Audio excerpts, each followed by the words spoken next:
Излязоха на терена с различно настроение за игра. Варненци от самото начало се впуснаха в атаки. В 7-та минута Иво Георгиев отправи опасен удар към противниковата врата, който премина край гредата. В следващата минута Славейко Димитров поднесе топката отново на Георгиев, който този път с глава не можа да сгрее сърцата на публиката. Много активна игра демонстрира Димитър Трендафилов. В 27-та минута той подаде хубав пас на Валентин Станчев, също не довел до гол.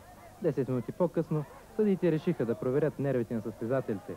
Главният Николай Рангелов отсъди Дуспа, а страничният Слави Генчев вдигна засада, чието мнение бе зачетено.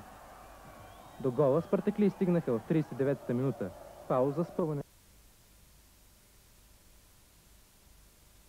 Вратаря Камбуров и водачът в листата на голмайсторите Иво Георгиев довкара в самия край на полувремето.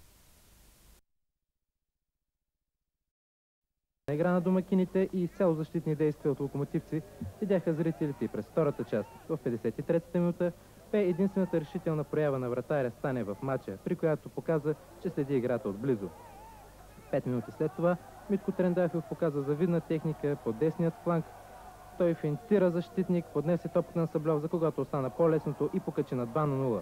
С това не се изчерпиха възможностите пред Варненци, но те не можаха да стигнат до нов гол, от което не бе разочарован треньорът им Никола Христов.